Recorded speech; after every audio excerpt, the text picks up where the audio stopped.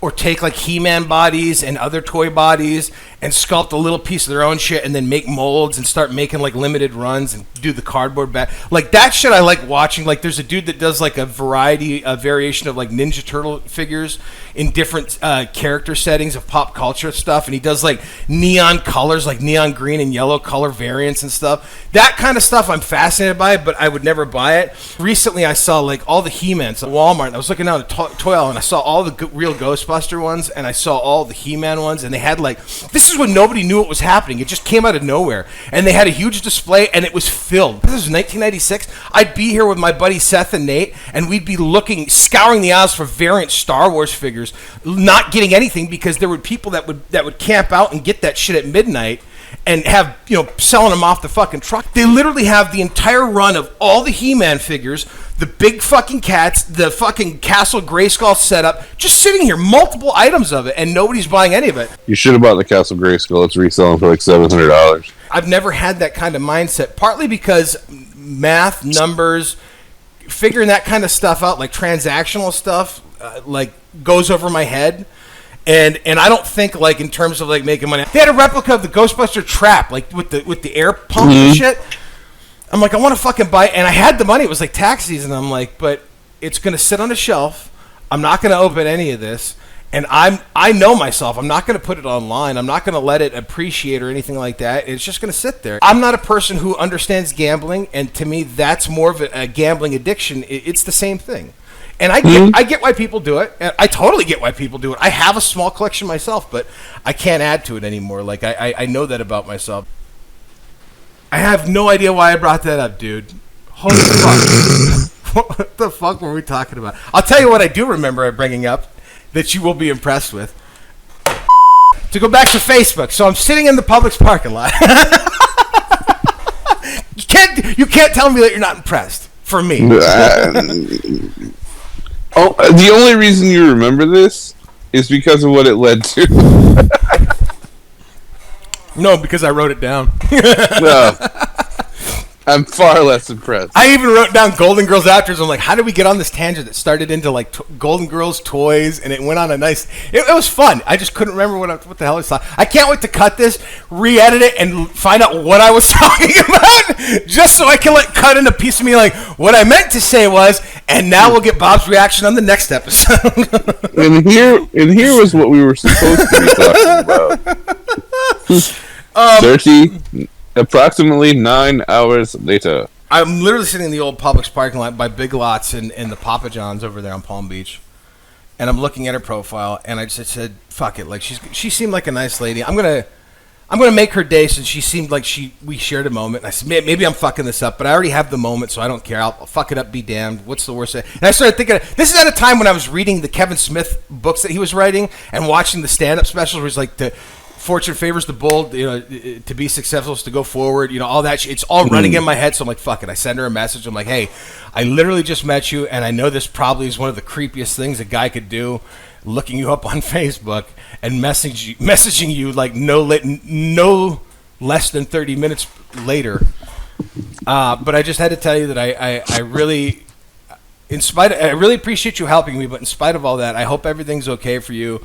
And I really enjoyed meeting you, and take care of yourself, Douglas. Something to that effect. And 20 minutes later, I get another message from, oh my God, you are the sweetest man I've ever met. And I'm like, oh, you don't know me. You can't say that. We just start messaging back and forth, bullshit, getting to know each other. And she's like, I think she's 15 years old, 20 years older than me, around that age. And I said, well, where do you live? And I think she lived at the time out near Riverdale. If I remember. No, I'm sorry. She fucking lived in Naples. I apologize. She had a condo in Naples at the time. And the first thing I thought was, fuck, because if you knew me at 28, 29, you knew what kind of car I had, and you knew that car got me to work and sometimes got me home from work before I had to cool down before needing a break from driving. And that's just the way it was. I think about that sometimes. Like, if I was in Florida, I'd be like, this is the time for me to be in Florida. I'd be fucking jogging to work. Maybe not the route that I used to take, but I'd still find a way to get to work one way that way. So I had a shit car, and that's the first thing I thought was like, there's no way I can go to Naples with my car. I'm like, this is fucked up. And I looked at it, and I'm like, well, I said we should have. I still wanted to get to know her and see her, and I said, fuck it, we should get dinner sometime. I said, what are you into? And she's like, there's this. How about we meet halfway? There's this wonderful little place in Bonita, the Buca de, And it was Italian, right? If I remember correctly, like Italian American cuisine. Like they have some other fare, limited, but mostly Italian. Mostly Italian. Yeah. And I'm like, okay, I'm not overly fond of Italian. I don't hate it, but I'm very selective on what I eat when it comes to, because Italian is a lot of bread and pasta. Like, unless you're fortunate to go to an Italian Christmas where you get the 7 nights of fish and all the different variations of like cold calamari pasta salad and shit. Like, for the most part, commercialized Italian food that I've had, and I'm not saying commercialized, but even like high-end restaurants like Buca de whatever, it's all bread and pasta for the most part. It's all carbs, and it's very filling, and I don't like that food that makes me feel that way. But I like this girl, so fuck it. I'm going. I'll have something small. And I knew. Right.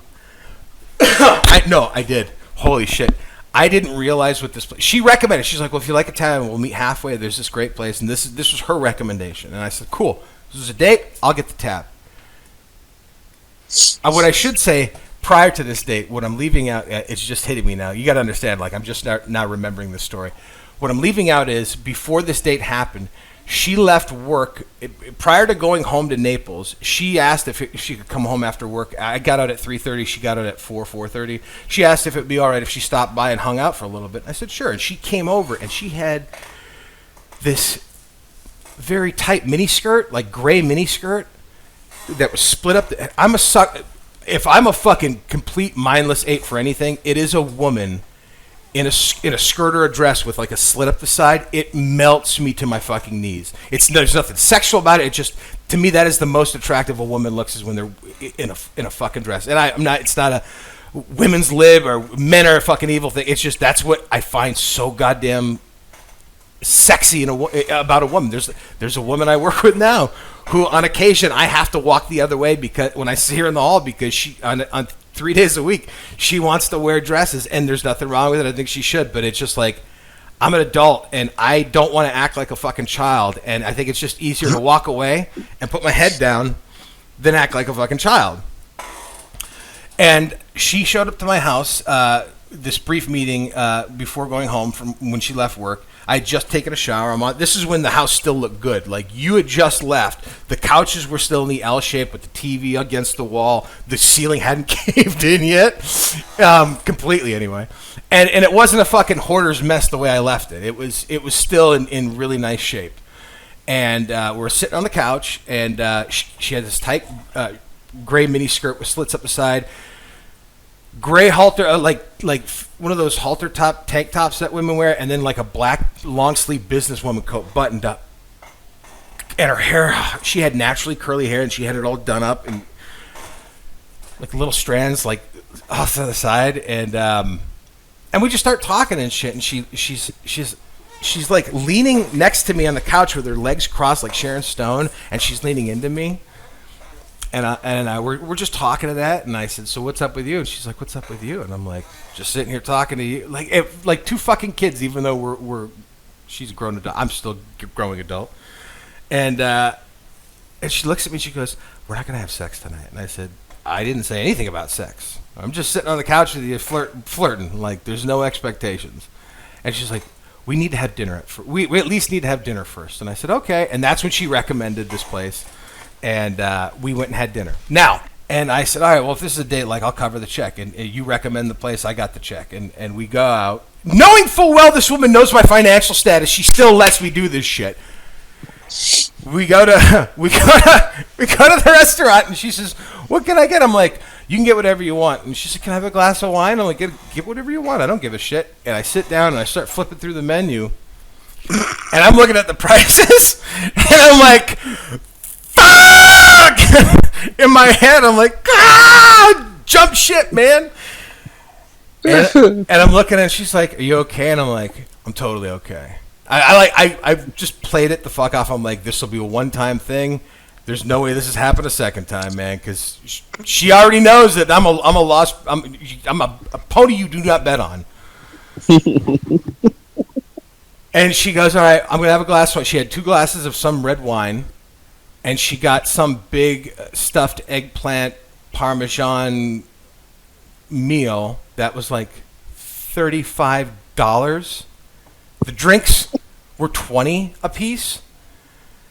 And I'm scratching my head, and they're like, "What can I get you, sir?" And I'm like, "I'd like a glass of water, and garlic bread. I will have a garden salad." "Sir, it's a garden salad. That's off of the sides menu. The garden salad's $15. I will have a garden salad, please, with Italian vinaigrette. Thank you very much. Glass of water. Appreciate it." And that was, and I didn't let it affect the evening. I didn't let it sour my mood. I didn't let it sour the talking and that. She had another mini skirt on. It was a red mini skirt and a gray top, like a nice button down loose top. It was the summertime. It was warm out. And we got done eating and that, and I paid the check, and I'm thinking to myself, Jesus fucking Christ, I'm so fucking broke for the next 2 weeks. Mm-hmm. And you weren't living with me, and I had no supplemental income to fall back on. Oh my God, I was a moron. And she's like, so we get done. I remember I'm smoking cigarettes at this time too, and she was smoking cigarettes. We step outside, and I pull a Marlboro out, and she, "Can I have a cigarette?" And I said, "Sure." And I saw the pack in her bag. I'm like, this motherfucker took a cigarette from me too.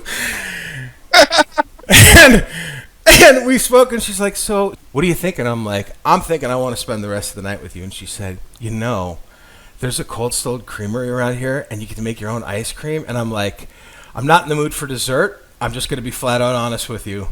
You know my situation. You know why we met. That just broke me. I can't do ice cream tonight unless you..." I'm like, I'm just going to flat out admit it. Like, unless you really want ice cream, you're footing the bill. And she's like, "You're so funny.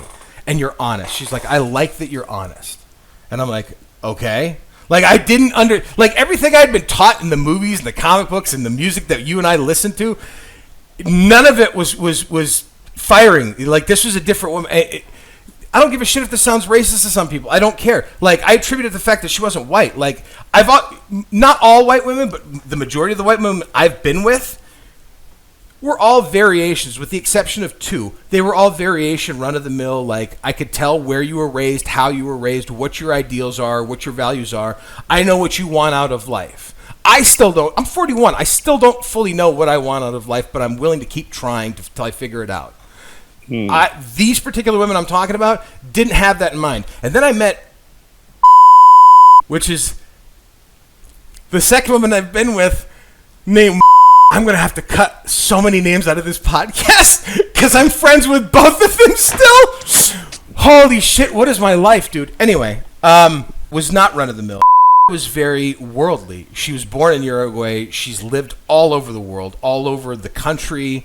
She's recreationally, once a year, will just take like a month off and travel. Like, I'd never met anybody with that mindset. I'd never met somebody with a European mindset. I know that like Australians and Europeans have like insane, and Italians have insane like not retirement, but like summer breaks, like where they take months off at a time, but they work their asses off the rest of the year. And I don't know if that's the mindset, I wasn't raised with that kind of mindset. So it was really rough for me to like try and navigate like some of the shit she'd done. Like, I want to do this shit, but I don't know how to do this shit. She appreciated me for being honest, even though I was a complete, and still am to this day, a complete absent-minded fucking doof. Saying the wrong thing out loud at the wrong time, but not meaning any harm, just trying to understand shit. That's all it was. And she looked at me and she said, how about we drive back to your place? And I looked at her and I said, you live in Naples, like, from Bonita is what, 20, 30 minutes? Yeah, roughly. Around there. I'm like, you live that close? And she's like, I know, my kids are home. And I'm like, but you want to drive to my place? Why? And she's like, just shut up and let's drive to your place. And I said, okay. And I'm in the car, and I remember lighting a cigarette, and she's like, I'll follow you. And I said, all right. She's got a much nicer car than mine. My car's got fucking stupid bumper stickers on the back. Just ridiculous. Tromaville High School. We drive back to my place, and I remember finishing my cigarette. I'm thinking to myself, what the hell's going to happen? What are we going to do? Like, I'm full from a meal that she just broke me on, and I got to take a shit, and I'm kind of tired. I'm like, God damn it, like, this night is going to... I just was not looking forward to this. I'm like, I just wanted to be left alone. That's the honest truth. And she followed me back home. We got inside. I literally walked to the fridge, grabbed a bottle of water out of the fridge, closed the fridge, and she was standing in the doorway. And she's got a couple buttons undone and one of her breasts revealed, and she's like, thirsty? And I'm like, yeah, very much so. I remember her like just jumping on me, throwing her arms around me, and started making out with me, and that was the wildest night of sex I ever had. And I'm going to be fully honest. I deserve this shirt, and this is going to be an episode that I'm going to find very interesting to cut. Bob, please tell me you remember why I started telling this story. You got home, you had to poop. Why did I bring up? Why did we bring this up? Why did I start talking about this? I want to say right now to all of Bob's friends who may be watching who think I'm a fucking idiot, like a bumbling stoner idiot, I humbly apologize. It wasn't my intent. But the name of the show is Saves You From Boredom. And if you didn't find this shit entertaining, you're the problem. You're part of the problem. Everybody got a podcast. Everybody is a critic, but nobody will admit it. Everybody going live now. Everybody want it right now. Click the link up in the bio. Everybody got a new line. Everybody is offended. Give a fuck in your opinion. Everybody got the right way. Everybody had it written. Go and follow their religion. Delete, block, mute, unfriend. Delete, block, mute, unfriend. I don't wanna see it. 'Cause I don't wanna see it. I don't.